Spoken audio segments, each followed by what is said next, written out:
ताई साहेब बरोबर कसा गेला नाहीस? निघण्याच्या विचारात होतो, पण पाऊलच पुढे पडेना. ताई साहेब आताच म्हणाल्या की फार काही काळवे सांगून येत नाही.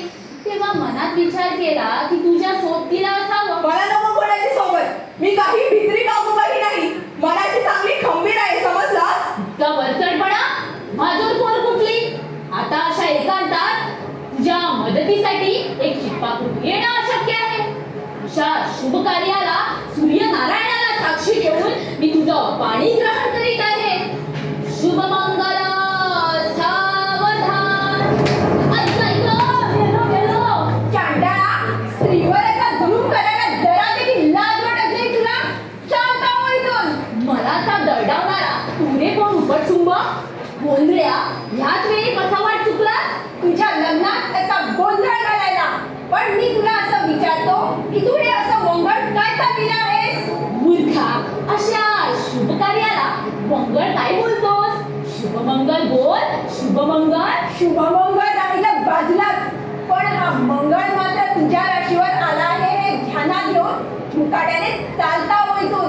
जर का माझ्या होणाऱ्या बायकोच्या वाटेला जाशील तर नरड्यात दाबून जीव घेईन, समजलास? बारे बा, आयत्या बिळातील नागोबा दिसतोस तू.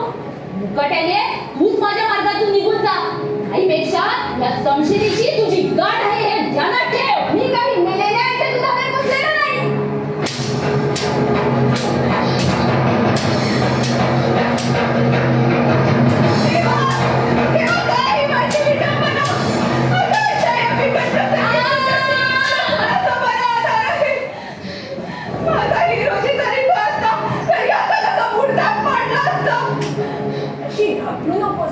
तुझे प्राण असे धोक्यात असताना या हिरोजीचे पंचप्राण तुझ्यापासून दूर राहतीलच कसे?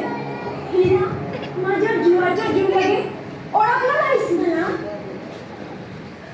पण हिरोजी, माझ्या पंचप्राणा, तू ऐन वेळी असं देवासारखा धावत आलास म्हणून माझी अब्रू राहिली. नाहीपेक्षा या चांडाळाला माझ्या दुर्दशा करून सोडली असती. हिरोजी, झालं गेलं विसरून जा आणि एक वेळ मला क्षमा कर.